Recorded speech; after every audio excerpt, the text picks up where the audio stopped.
is go. STC. STC is go. Verify no constraints and go for launch.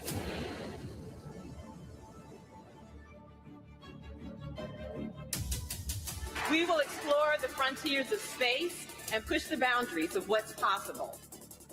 LPs go. RTDs go. This is what it takes. We're going to get the job done.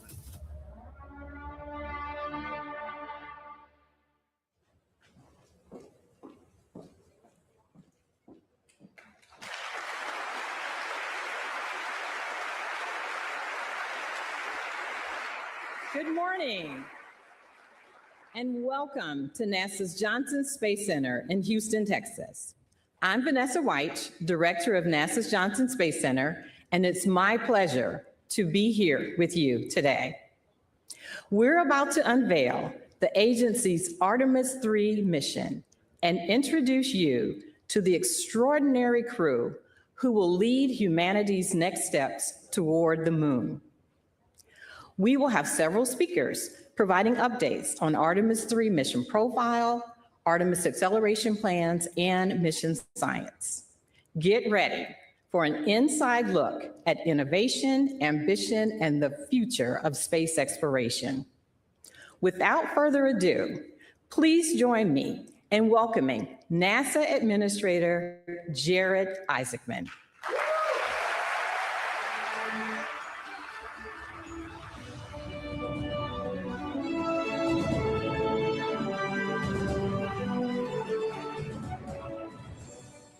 Thank you, Vanessa.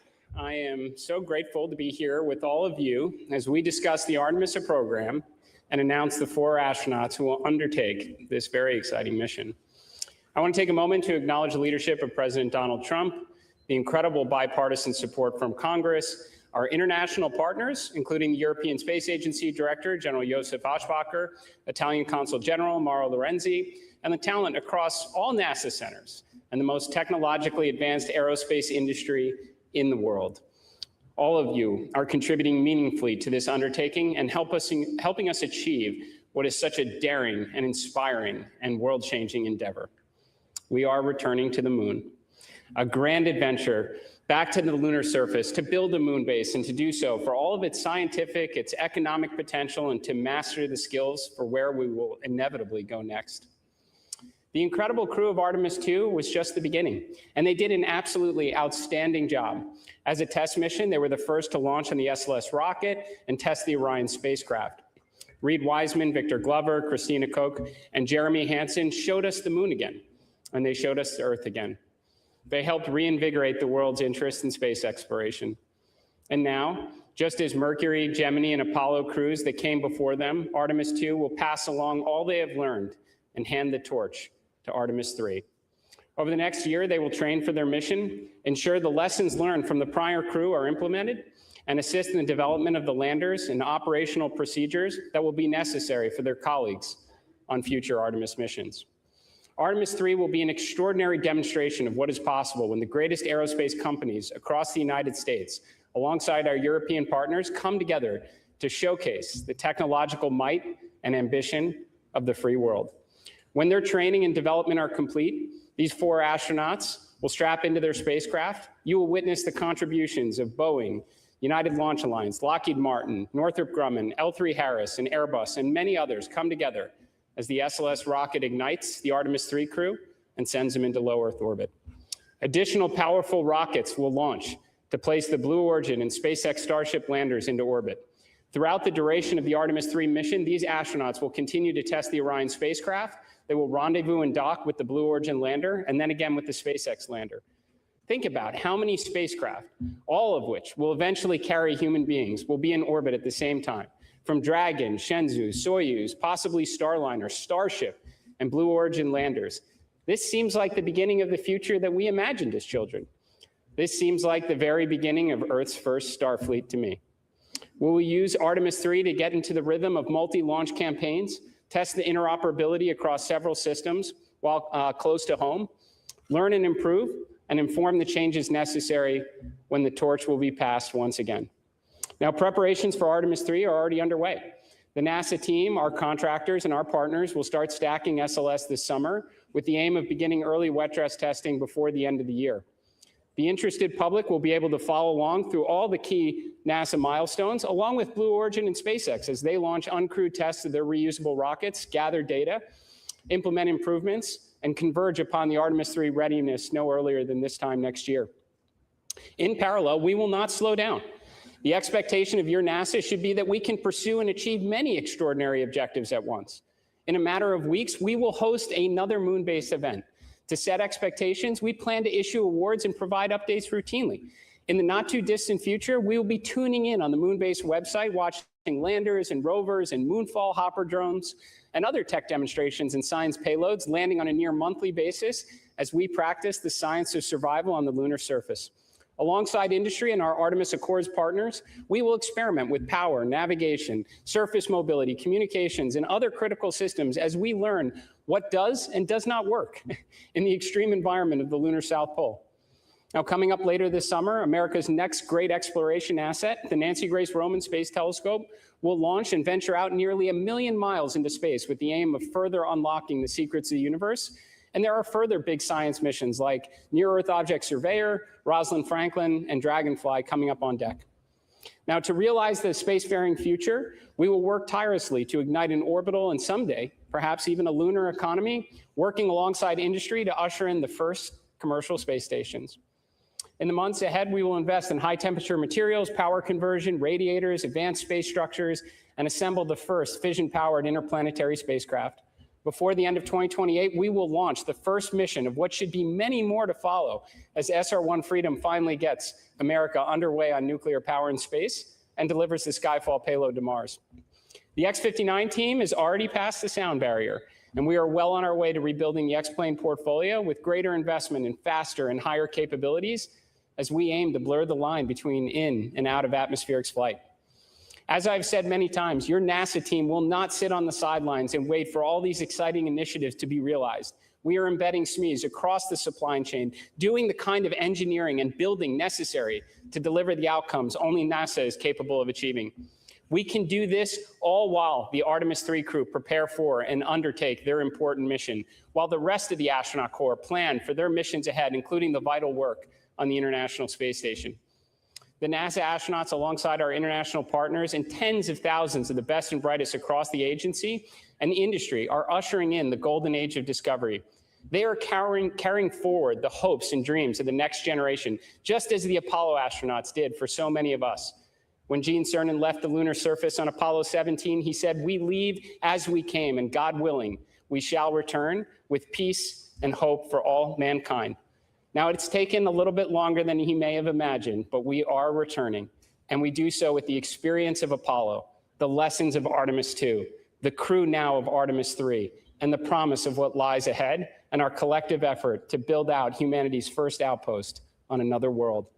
So to the Artemis III crew, we wish you Godspeed on the journey ahead. You carry the fire of exploration from generations past, the confidence of this agency, and the support of this nation, and the dreams of millions who will be cheering you on, knowing that what others believe to be impossible happens to be what we do best here at NASA.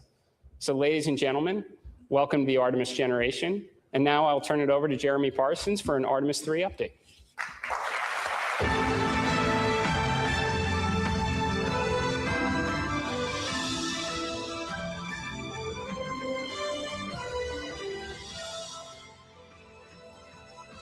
Good morning. It's great to be here with you and to be part of the excitement as we progress forward towards Artemis III and our future missions to the lunar surface. Since adding the Artemis III test flight before our first crewed moon landing, our team is focused on developing the mission to test about as much as we can how we operate with our commercial partners across systems, teams, software, and hardware in the entirely difficult environment of space. We want to do this in Earth's orbit before we return to the moon and establish an enduring presence there. We demonstrated to the world during Artemis II that we can fly our astronauts around the moon and bring them home safely. The mission gave us insight into performance across all of our systems, how our teams operate together with crew in the deep space environment, thousands of miles from home. That is why we do test flights. We learned. We found things we needed to improve, and our teams are already hard at work solving those issues to make Orion even more capable. Across the Artemis II campaign, one of the biggest things we demonstrated is that testing like we fly puts us in the best position for success. Artemis III is an opportunity to take those lessons and apply them. It enables us to test in space how we will fly on future missions. As the first crewed Artemis mission with commercial spacecraft, this test flight will enable us to prove we can carry out highly choreographed operations with our partners across hardware, interfaces, software, propulsion systems, and life support elements, with crew in the high-stakes space environment. Are we able to launch in sequence with our partners across multiple launch pads and meet up at precise points in space? How do our spacecraft designed and built across NASA and different partners operate together in an integrated way in an unforgiving environment? We will learn how to fly these new spacecraft with new software, new life support systems. Every aspect of Artemis III will give us insight into how to refine our plans for Artemis IV and beyond and buy down risk. The mission, together with the uncrewed lander demonstrations to the moon, is specifically designed and targeted to the most significant risk for a lunar landing. We have many partners involved in making Artemis III successful, and while we recognize there are questions about how Blue Origin's recent anomaly impacts our plans, setbacks are a learning opportunity. We are confident that New Glenn will be ready for Artemis III, together with Blue Origin, but NASA is stepping in and bringing all of our expertise and capabilities to bear. We are working hand in hand with them to meet our commitments to return our nation to the moon. Let me assure you, NASA is taking an active role with all of our partners, contractors, and vendors to help solve the problems that are here today and ensure the right outcomes are achieved. These companies have unparalleled access not only to our agency experts, but also to our test facilities, launch support, technology development at all of the NASA centers across the country. Fundamentally, our approach to Artemis III will remain the same. We will use this mission to reduce risk for our future crewed moon missions with lander test articles from both Blue Origin and SpaceX to ensure we will beat China back to the moon. So we've talked about accelerating the Artemis cadence, and so I wanted to share with you a little about how the pieces of Artemis III are coming together. Our partners are making great progress in lander development. SpaceX's recent flight of its version 3 Starship demonstrated key aspects of their architecture and lander designs, and they are already applying those lessons to their next flight test. Blue Origin's Mark 1 lander recently completed vacuum testing here at Johnson Space Center. We have a training cabin that's been set up. Astronauts are actively working through that training. The Orion Crew Module and its European-built service module are on track to be integrated together this summer, including the new docking system, which will fly for the first time on Artemis III. Our improved heat shield has been fully inspected and is ready to be installed. We are going to bring updated communication technologies to our missions, including adding optical communication to the spacecraft to improve our data exchange between Orion and the ground. We expect that to enhance what the public can see during the mission. SLS core stage processing is well underway inside the Vehicle Assembly Building at Kennedy Space Center. It arrived there in April, and teams have already mated the 2 segments of the core stage and will install the 4 RS-25 engines later this summer. Design and fabrication of a spacer that will replace the upper stage on Artemis III, because we're flying in low Earth orbit, is already in fabrication at NASA's Marshall Space Flight Center in Alabama. And for the ground systems, when we talk about acceleration, one of the best examples I've seen is that just 17 days after the launch of Artemis II, the mobile launcher was back in the Vehicle Assembly Building, well underway with refurbishment and preparations for stacking. Our teams are getting ready too. The launch team at Kennedy Space Center began conducting launch countdown simulations in May, which include practicing procedures to load propellant into SLS, as well as for launch countdown. At Johnson, mission segments are being simulated and crew training is well underway. Our spacesuit provider, Axiom Space, is making great progress as well. We have suit testing ongoing regularly at the Neutral Buoyancy Lab down the road here in Houston. Pressure garments worn under the suit are fully assembled and undergoing testing, and the components of the suit's primary life support system are in hand and being integrated. We are going to fly the spacesuit aboard the International Space Station to check it out in 2027, and we will perform hardware interface checkouts on at least 1 lander in a spacesuit during Artemis III. Again, this is an area where NASA is taking an active hand. We want to accelerate these deliveries, this hardware, and we're embedding NASA engineers across the board with Axiom and with partners in order to yank schedules to the left. All of this culminates in a mission where for Artemis III, the hardware is real, and we are going to begin stacking SLS rocket hardware this summer. This fall, we plan to roll out a shortened SLS stack with Orion on top. We want to test improved cryogenic seals and put our launch team through their paces, keep the training proficiency up. With an increased mission cadence, we're bringing everything we can to ramp up production and drive supply chain improvements across the key components of Artemis and across the United States. We are also moving aggressively to implement modifications to Orion that enable a broader range of lunar missions after Artemis III. This includes looking how Orion can rendezvous in Earth orbit with Starship and use that ship to push Orion to a lunar orbit. So I shared where the hardware is, but let me talk a little bit more about what we expect Artemis III to look like. Artemis III is an incredibly exciting, complicated, and highly coordinated multi-launch campaign. It's going to happen in a short period of time with 3 of the world's most powerful rockets. It will begin with the launch of Blue Origin's lander test article, which can loiter up into space for up to 90 days. This gives us flexibility to launch our crew of 4 and Orion on the powerful Space Launch System launched from Kennedy Space Center in Florida. The crew will fly their journey in low Earth orbit on a circular trajectory around Earth. Orion and the Blue Origin lander design will rendezvous in space, spending about 2 days in docked operations, conducting test technology demonstrations, including inside of Blue Origin spacecraft. More importantly, we intend to dock, perform integrated stack control, have crew cross the hatch, operate the lander, and get critical test of the life support systems that can only be done in space. This gives our teams key information on systems the lunar lander crew will depend on in an environment close to home versus 4+ days away around the moon. After docked operations, Orion will detach and await Starship. SpaceX's Starship lander test article will launch and meet up with Orion and our crew.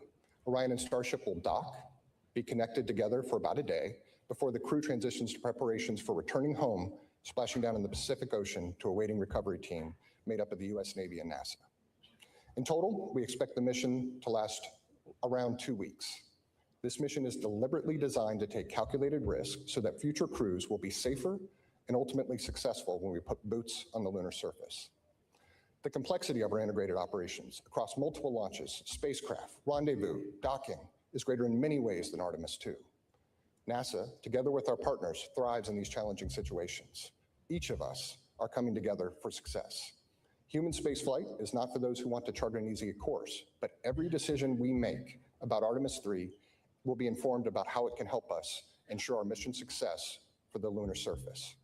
Artemis II reminded the world what we can do when we move together with clarity, discipline, and shared purpose. What the world saw was a successful mission.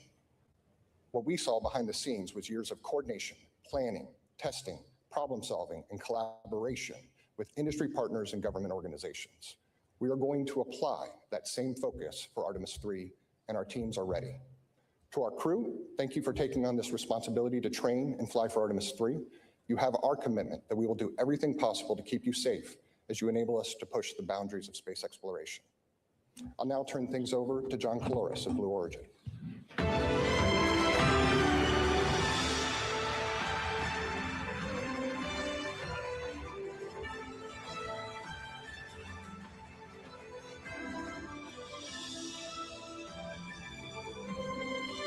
Thank you.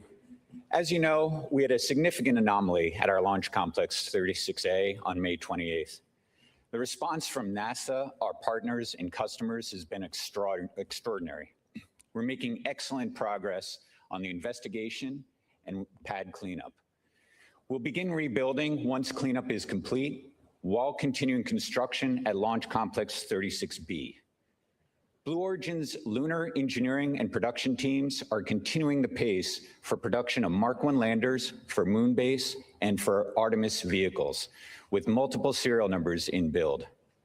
Mark I serial number 1 testing will conclude soon and will be ready for launch this year. The mission will demonstrate key components of our Artemis landers, such as our BE-7 engine. Artemis III is a major step that fills important objectives prior to our uncrewed landing on the moon in 2028, followed by our landing of astronauts that same year.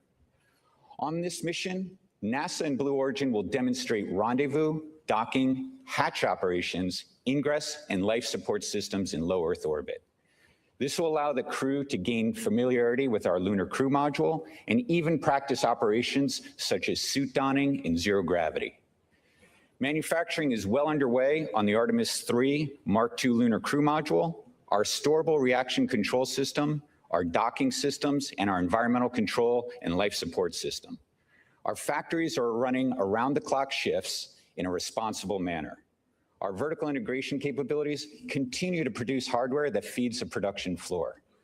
We work very closely with NASA on engineering and testing support with more to come. We expect to complete the vehicle for Artemis III and be ready for launch in 2027. Blue Origin is very motivated to be part of the journey of returning humans to the moon. We've redoubled our efforts and are moving forward. I'm thrilled that we're just moments away from announcing NASA's Artemis III crew. I'd like to also say that the moon is the 8th continent, and we will measure ourselves not only by our successes, but how we respond to setbacks. With that, I'd like to introduce my friend, Jessica Jensen from SpaceX.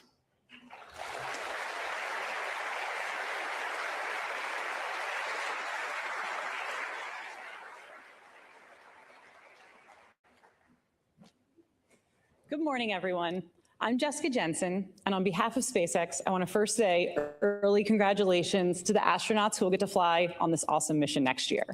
And thank you for the critical role you're about to play in pushing humanity forward. I also want to say that SpaceX is incredibly honored, as always, to continue to be a part of NASA's most critical missions as we all work together to establish a permanent human presence on the moon. I'm here today to give an update on Starship's development towards Artemis III and Artemis IV. We've made substantial progress towards developing Starship and preparing for the NASA HLS missions. We just flew our 12th flight test and successfully debuted version 3, or V3, of the Starship and Super Heavy booster, along with the new Raptor 3 engines and a new launch pad, all of which were developed through years of ground and flight testing. We are currently building several ships and boosters in parallel at Starbase, and we are actively building out 3 more Starship launch pads in Florida and Texas. We believe this, combined with full reusability, is going to lead to unprecedented launch rates and achieving aircraft-like operations, which has always been our goal.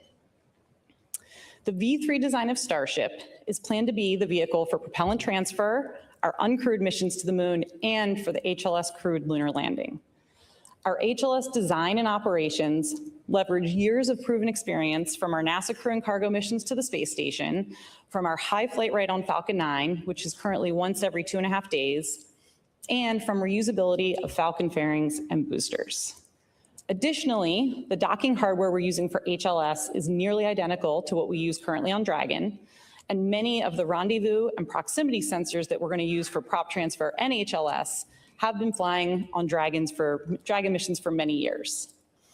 We're also actively building our first flight fidelity Starship HLS cabin at Starbase. The primary structure is assembled and prepared to be outfitted with key functional systems like avionics, power, life support systems, and more to come in the next few months. Later this year, we are targeting our in-space ship-to-ship propellant transfer demonstration. This is a core technology that will enable Starship to land humans and massive amounts of cargo on the moon. Then next year, we'll support Artemis III and the planned rendezvous and docking with Orion in low Earth orbit. For that mission, we're going to be using a V3 vehicle off the line with an added docking adapter. We are also marching towards our V3 Starship uncrewed lunar landing. This is another HLS milestone that will further demonstrate propellant aggregation in space and also a safe and autonomous landing on the surface of the moon. Then looking ahead to Artemis IV, we're continuing to develop all the crewed systems and certification necessary for the safe landing and return of astronauts to Orion. We have an updated plan with NASA that includes docking Starship with Orion in Earth orbit instead of NRHO, and then we use Starship to actually do the translunar injection with Orion attached. Then it will send them both to low lunar orbit before the landing. This approach improves crew safety by first conducting the critical docking event in Earth orbit, just like we're going to practice in Artemis III, and the crew can also abort off the lunar surface nearly any time versus waiting up to days from NRHO. In addition to improving crew safety, these new Artemis IV orbits also significantly lower the amount of propellant Starship needs to aggregate in space, since we now just have a more direct route to the moon, and this lowers schedule risk overall. We're incredibly excited to help return humans to the moon once again, and this time to stay. Thank you.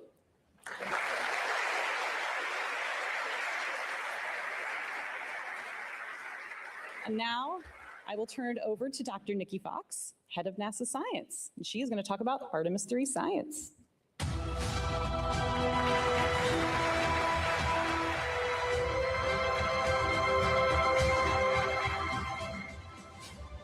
Thank you so much, Jessica. Well, while Artemis II was all about moon joy, Artemis III will be all about Earth joy. We will be studying the route from Earth, and our Artemis III crew will be our mission scientists. Since Artemis III is a technical mission, the science we will be doing will look just a little bit different. We will study Earth's atmosphere, the environment around Orion during the mission, and the impact of its influence within the Orion capsule. We're going to use this flight to buy down our risk for landed missions by developing our science processes, procedures, and readiness specifically for Orion to ensure the health and safety of our astronauts and spacecraft for our future Artemis missions. And the best way to do it is by taking real data that is uniquely enabled by this mission. For this technical and complex mission, we will focus on how we can better work with the unique Orion capsule and test and establish the necessary groundwork prior to landing on the mission with Artemis IV. With Artemis III, we will initiate the preparation phase of packing our interplanetary survival guide with the necessary knowledge, equipment, and roadmap needed to plant astronaut boots back on the lunar surface to stay. Think of it this way. If you're going on a road trip, you need to know before you go ahead of time and prepare with a game plan, not just for your destination, but for driving through all of the states in between. Weather. Will there be bad weather? Is your car ready for the trip? What do you need to pack for maximum comfort? And most importantly, will it all actually fit into the car? Leading SMD's Artemis III science team is Dr. Barbara Cohen. Barbara's team will be gathering the necessary information now so we can be ready for Artemis IV to begin that sustained presence on the lunar surface. Now, I know you all saw the joy of the science team during Artemis II. During Artemis III, we are continuing that great work to build up our scientist corps who will support future Artemis missions. By nailing down our processes now, we will be ready to hit the lunar surface running, saving time and space on and above all, squeezing in every drop of critical science opportunities we have us to future missions. They will be collecting unique science that cannot be done elsewhere. Now, one way we'll be doing this is we'll be doing an observation campaign of the dynamic phenomena on the Earth, on our sun, and around the environment in space from Orion by using the processes that we developed for Artemis II. Having the Artemis III crew observe the Earth will be another great exercise for our teams to help guide the observations in a similar way on the moon. These methods were adapted from the crew Earth observations proven already aboard the International Space Station. We will be focused particularly on understanding our Earth's atmosphere and the space environment in and around Orion through their observations. By observing Earth's atmosphere and how weather impacts space technology there, and all of that we rely on, as well as our future astronaut crews traveling through that region. To better predict how the sun will impact our atmosphere and also Orion, we have to not only look at our closest star, but we also have to look back at the Earth's atmosphere itself. Although the astronauts are not leaving the protective jacket of Earth's magnetosphere during this mission, future Artemis crews traveling to and exploring on the Moon and Mars will operate well outside Earth's magnetosphere and will be exposed to the harshest elements of deep space, including radiation. Now, this makes space weather research all the more vital as we move forward on the Artemis program, and our NASA space weather stations situated in strategic locations across our solar system are absolutely ready. When the sun triggers space weather events, the conditions in Earth's atmosphere can increase drag on the spacecraft. Now, this friction-like force pushes back against the vehicle, gradually draining its orbital energy and causing it to lose altitude over time, a process that we call orbital decay. This drag is highly sensitive to solar activity.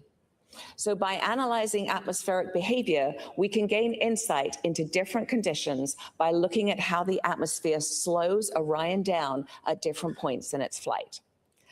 Understanding the environment outside Orion will also inform us of what future science instruments we could put on the outside of that vehicle. We're also using our ground-based assets across the world to look at Orion in low Earth orbit. And this is an opportunity that was not possible during the Artemis II mission due to the very quick time they spent in LEO. We are also characterizing the Orion capsule itself. We are going to initiate processes for Artemis contamination control and contamination knowledge by bringing samples out of Orion back to curation so we can identify and evaluate the environment within for our astronaut crew and for our future lunar samples. This will help us remove any background noise that may return with our lunar samples, so we can subtract it out of the characterization of the samples and really get to the core of what they are. We will be doing all of this while also studying how our crew safely live and operate in space and within the Orion capsule, thereby ensuring future mission success. Now, we're still at the beginning with our planning for science, so stay tuned as there will be more exciting science yet to ride along with Artemis III. I am extremely excited for NASA to build upon the success of Artemis II and then Artemis III and to explore more of the moon, to build that sustained presence and to build our moon base to prepare for the next giant leap, human exploration of Mars. All while we lead the world doing paradigm-shifting science.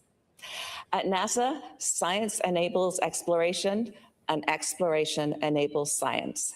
And NASA Science is honored to take our part in the Artemis generation.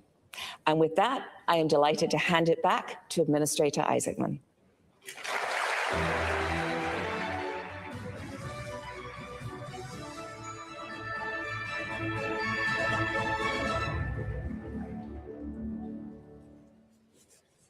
Okay.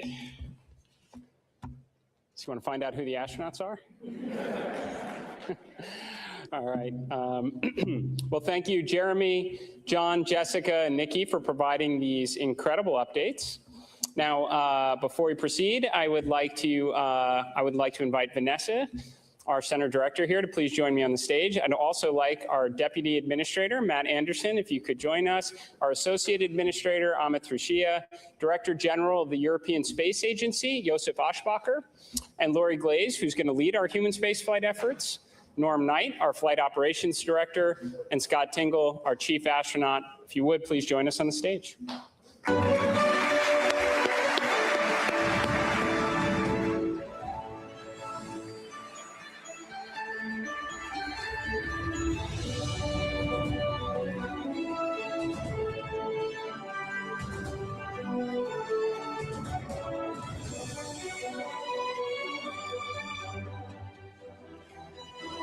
Now, alongside the prime crew, we have a backup crew member who will train shoulder to shoulder with them to ensure mission readiness and continuity. Test pilot, Air Force Colonel, and former SpaceX Crew 4 pilot stands ready to join the team if necessary, Artemis III backup crew member, Bob Hines.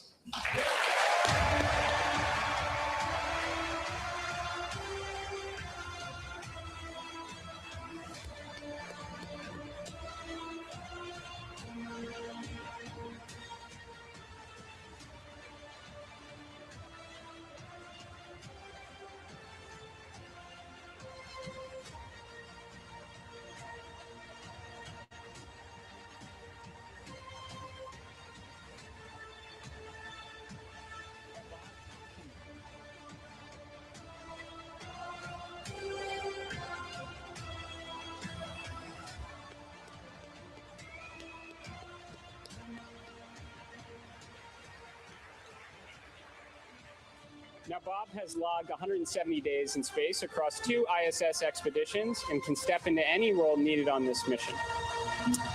Now, moving on to our mission specialist for Artemis III, test engineer and Coast Guard Reserve Commander, making his first space flight, mission specialist Andre Douglas.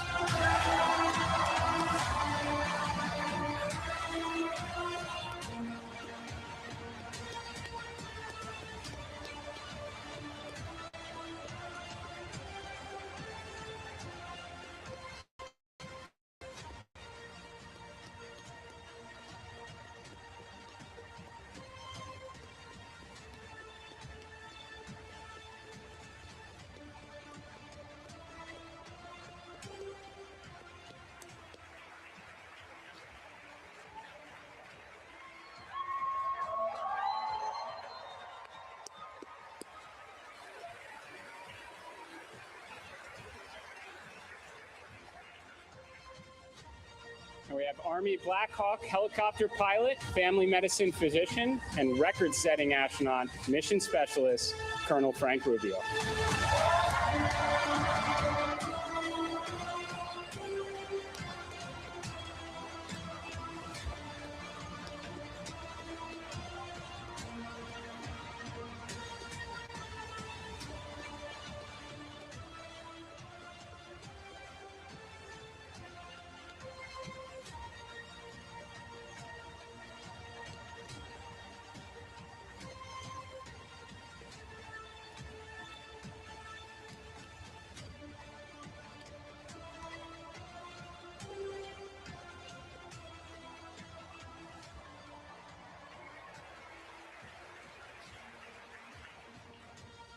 Now on to our pilot, 2-time flyer, ESA astronaut, the first Italian space station commander, and Italian Air Force colonel and test pilot, Luca Parmitano.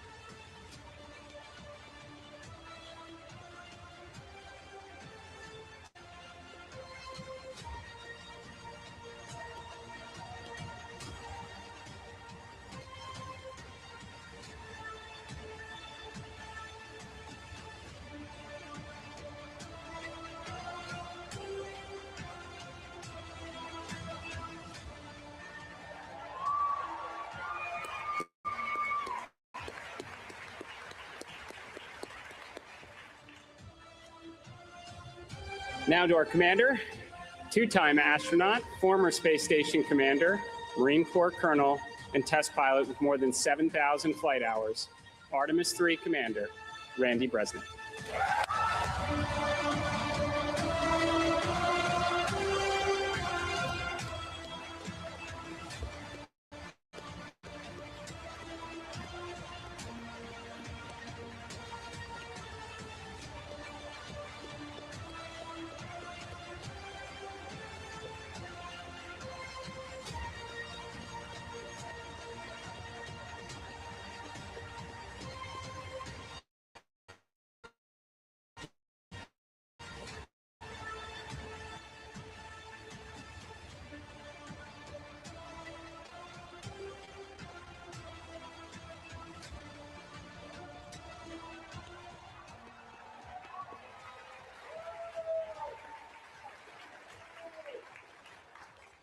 All right, let's give it one more round of applause for your Artemis III prime crew.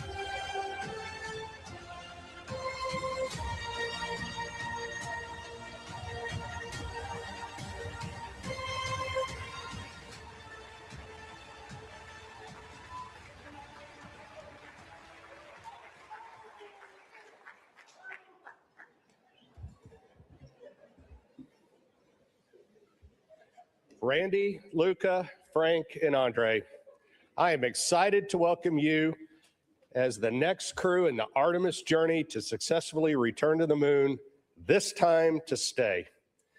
This mission will be one of the most complex that NASA has undertaken, and we are counting on your courage and your dedication in fulfilling this critical role.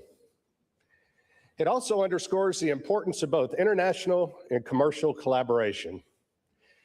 This crew is comprised of astronauts from NASA and ESA, and they will train together to develop their expertise in multiple spacecraft from our commercial partners. All of this while working hand in hand with the flight control team that works tirelessly to manage risk, ensure crew safety, and of course, mission success. This multifaceted integration demonstrates that we will go farther faster when we go together.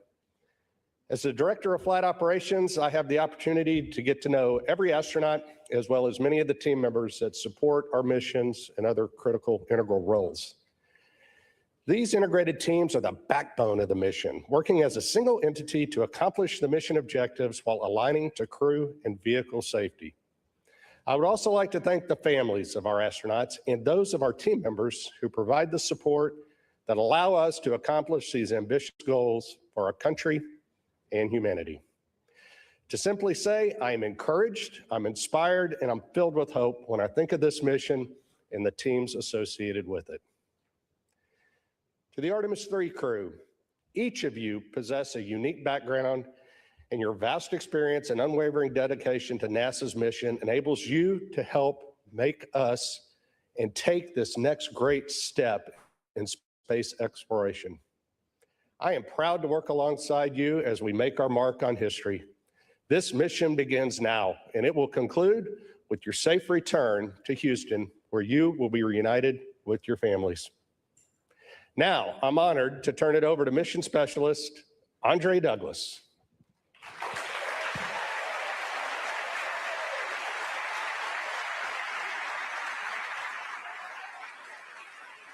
Wow. What an amazing day it is today. My brain, it is going a mile a minute right now, but my heart, it is so warm. It is so full. And I can't thank everybody who's been along with my journey, but I got a few tonight I got to give a shout out to.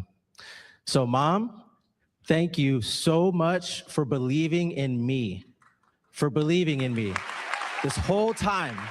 All these years, you prayed for me, you thought about me, and I'll always appreciate that. And Dad, that work ethic that you showed, I was trying to emulate you.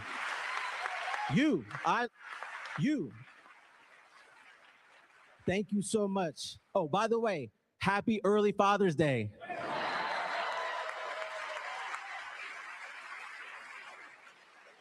And to Rachel, my lovely wife, thank you, babe. The support you've given is unwavering. It has been a lot. What a journey. I'm so glad you're on this journey with us. It's just amazing. You're amazing. Couldn't have done it without you. I love you so much.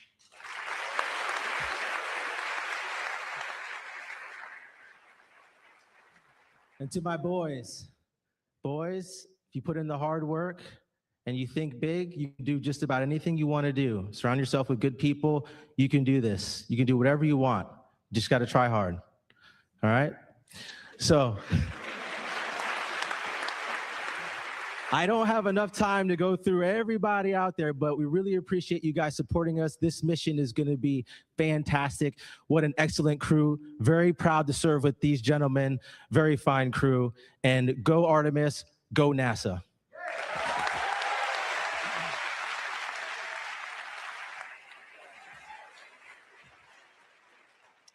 Thanks, Trey. Well said. And wow is the right word. What an incredible blessing and an honor it is to be standing here representing all of you. And I'd just like to take a quick second to say thank you, first and foremost, to my wife and our 4 amazing kids. Thank you for your sense of adventure and your resiliency. You guys have made all of this possible. To our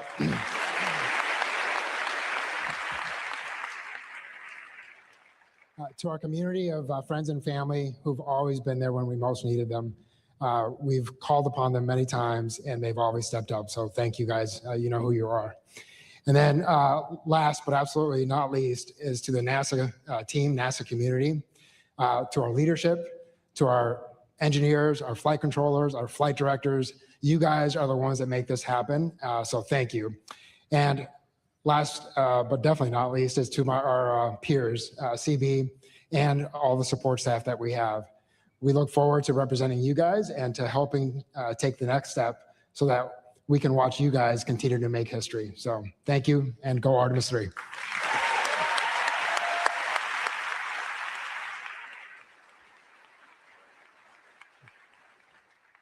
I apologize in advance if I get emotional. I'm honored by the role that I've been given. I'm also very humbled by the task in front of us. But first and foremost, I'm grateful. There are many parts that need to come together for a space launch. And you need a launch pad. And for me, that launch pad is my country, Italy, its education system, the Italian Air Force that gave me the professional tools to bring me here today, the Italian Space Agency that gave me the first flight to put those skills to proof. And for that, I'm very grateful. The European Space Agency is like a launch tower, connecting these two worlds, building bridges, its very nature is to build relationships and building bridges, connections, and to elevate individuals to achieve their full potential. The rocket, figuratively and literally, is NASA. I'm grateful that NASA has allowed me to be part of this incredible group of people, of this crew, and for letting me fly. But we wouldn't be going anywhere without fuel.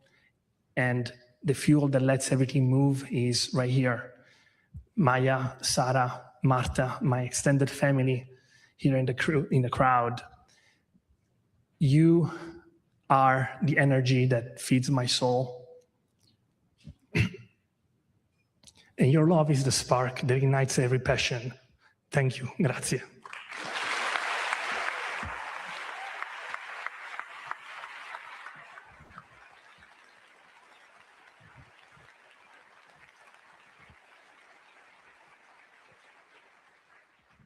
I'll echo the amazing words of my colleagues. Wow. It is an honor and a blessing to be a part of such a stellar crew. I must also say thanks to our spouses and our families. Without their support and sacrifice, we would not be standing up here before you right now. To my wife, Rebecca, you're the love of my life, my rock, thank you. And it's the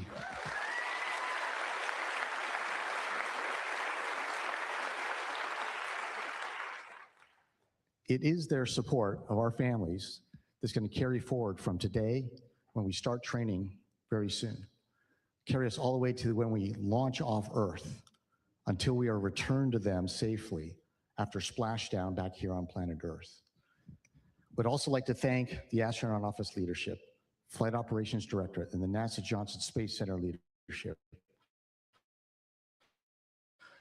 The opportunity to represent the astronaut corps and every single person in NASA, ESA, our industry partners, our international partners, whose blood, sweat, and tears, okay, hopefully not blood, and very few tears, but their collective effort will lift all of us up on that SLS rocket when we hit launch day and carry us through the mission.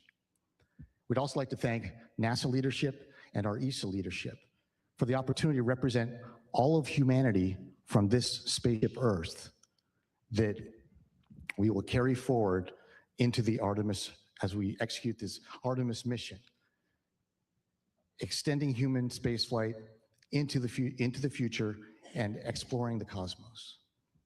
Now, spaceflight is hard, and that's why the most important Artemis mission will always be the next Artemis mission, where we are doing flight tests on every single flight, incrementally determining the flight envelope, expanding it, proving out capabilities, and making the operational procedures that we have more and more precise, because every single mission we will do after this will be more challenging and more complex.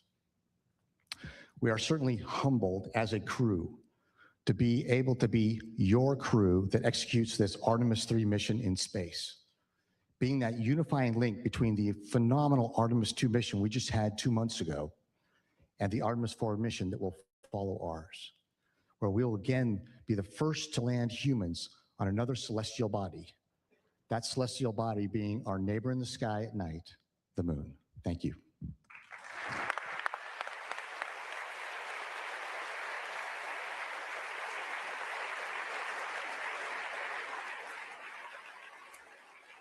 In the words of the crew, wow.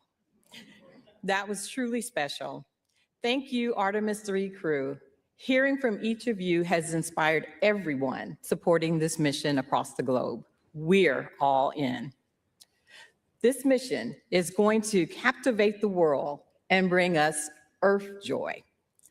Let's look ahead at what's in store for Artemis III.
Another wow.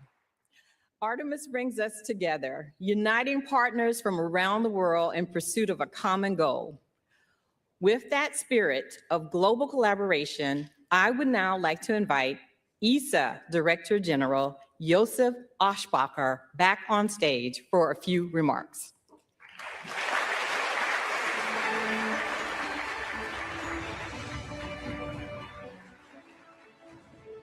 Wow, what an atmosphere, what a moment. Ladies and gentlemen, days like this do not come often, when history is not something we remember, but something we are about to make. Just weeks ago, at NASA's Kennedy Space Center in Florida, I had the privilege of witnessing the launch of Artemis II. It was an unforgettable moment. Artemis III will be a different mission, but no less remarkable. Before anyone sets foot on the moon, someone has to make that possible. That responsibility now rests first and foremost with NASA, but also with the crew we are honoring today. The crew will test what has never been tested at this level.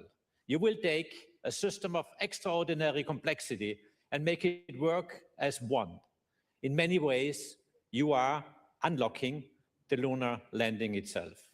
And for us at ESA, there is real pride in knowing that alongside the NASA commander, a European astronaut will also be at the controls of this mission. ESA and NASA do more than cooperate. We build dreams and spacecraft together.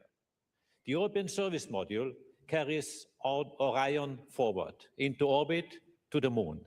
Shared ambition made tangible in hardware.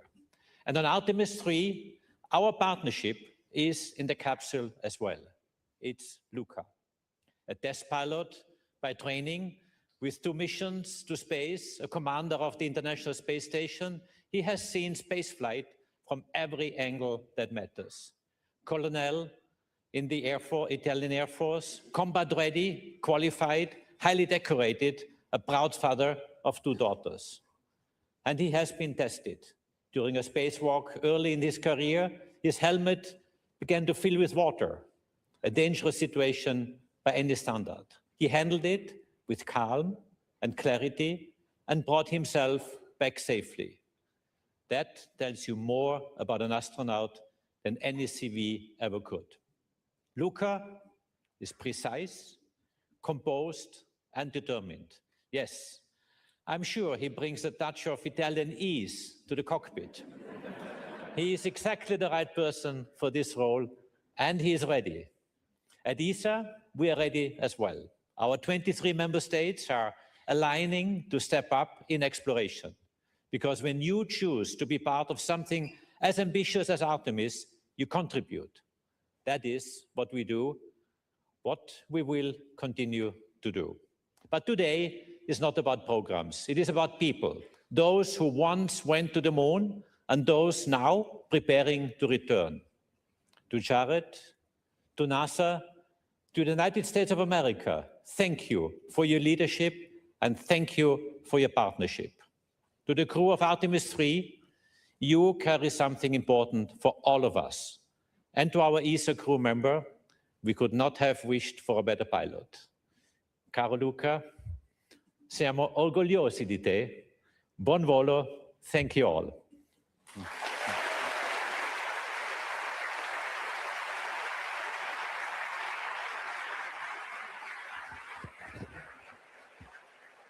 Thank you, ESA Director General Aschbacher. Let's now take a look at some special messages recorded by Senator Ted Cruz, Chairman of the Commerce, Science, and Transportation Committee, and Representative Brian Babin, Chairman of the House Science, Space, and Technology Committee. Congratulations on being chosen for the Artemis III mission. It's a big damn deal. Following the extraordinary success of Artemis II, America has entered a bold new era of space exploration and discovery. Under the leadership of Administrator Jared Isaacman, NASA is paving the way for humanity's return to the moon and beyond. As the chairman of the Senate Commerce Committee, I've been proud to author or co-author nearly every major piece of space legislation in the last 14 years. I've led the fight to advance the NASA Authorization Act and secured landmark investments in the Working Families Tax Cut Act to ensure the future of Artemis is bright, robust, and enduring. Now this crew, each of you, will turn those investments into reality. At a time of growing competition with China in space, this mission will strengthen America's leadership, expand our economy, and help secure a lasting American lunar presence. When America commits to a mission, we lead and we succeed. You will make our nation proud. Thank you for your commitment to this great nation's space program, and may God continue to bless the United States of America. Hi, everybody. Congressman Brian Babin, congratulations to the Artemis III crew. Following the successful mission of Artemis II, your selection marks another historic milestone in America's return to deep space. Each Artemis mission builds upon the last one, and the mission ahead is a critical next step as we prepare to return humans to the lunar surface and lay the foundation for a sustained presence on the moon alongside our international partners. You're carrying forward a very proud tradition of exploration that stretches from Mercury on to Apollo and now to Artemis. Through your dedication, courage, and service, you will help open a new chapter in humanity's journey beyond Earth. As you begin preparing for this mission, please know that you have the support of the American people. We will be praying for your training, for your families, and for your success in the months ahead. I am deeply honored to play a small part in supporting America's space program. I'm very proud of each of you for answering the call to explore. May your mission inspire future generations to dream boldly, to dare greatly, and to carry the spirit of discovery farther than ever before. God bless you. Thank you.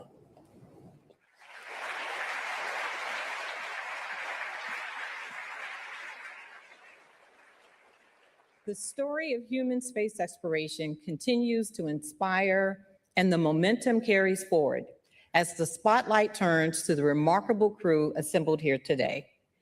Randy, Luca, Frank, and Andre, we have a special group of people who would like to share some words with each of you. Joining us now, we have some of the Artemis II crew. Please help me in welcoming Reed, Victor, and Christina.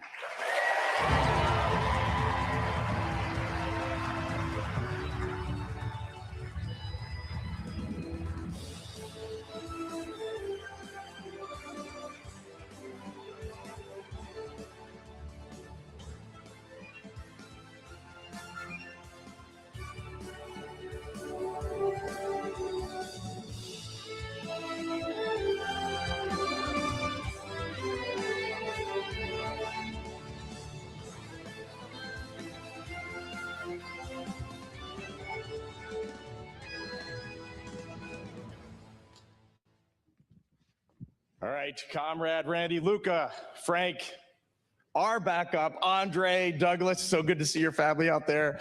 So good to see all the families. On behalf of myself, Christina, Victor, and we all know Jeremy wishes he was going to be here today, that he could be here. We just want to say how completely fired up we are for you. I hope you saw us down there cheering, screaming as loud as we could. And Randy, in your comments, I really loved when you said that you all are the link from to the surface. And that really resonated with me. And you guys know, because you work in the office, we've been carrying these batons around for way too long. And so with that, the Artemis II crew, comrade, hands you the baton. You got the controls.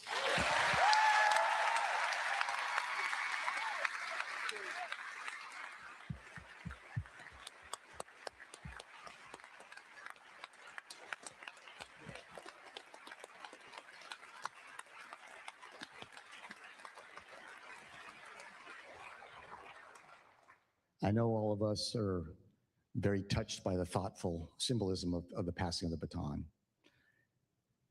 But I think now, after your mission, you're passing us something far greater. The world watched your mission.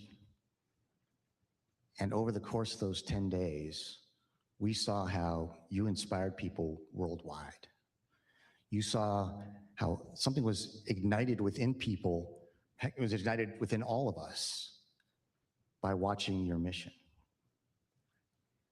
While this may look like just a baton, right now it's in my hand, it feels like this big flaming, Olympic torch that you, Reed, Christina, Victor, and Jeremy lit. And the world was entranced by its flame for the 10 days of the mission. We, the Artemis III crew, are honored to be able to carry this torch forward, to be able to execute our mission, to make that flame burn brighter and pass it on.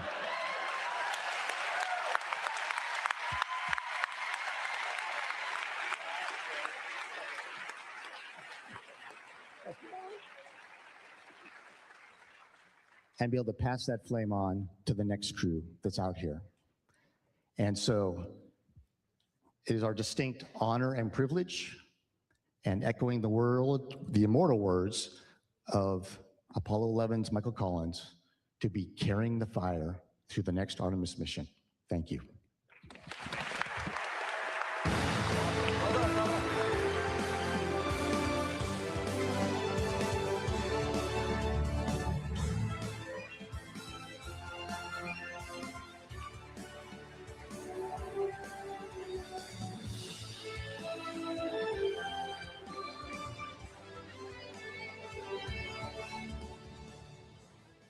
What an incredible moment.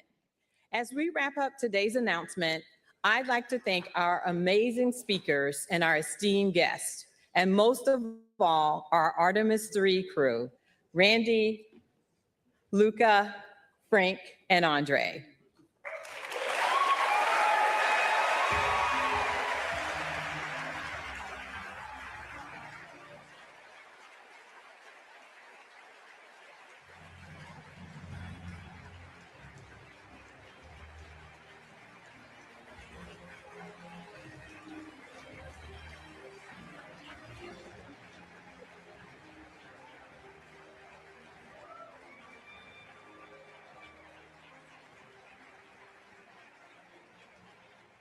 As you prepare to embark on this next giant leap, know we stand united, ready to support you at every turn with mission excellence, pushing the boundaries of what's possible for the benefit of all humanity.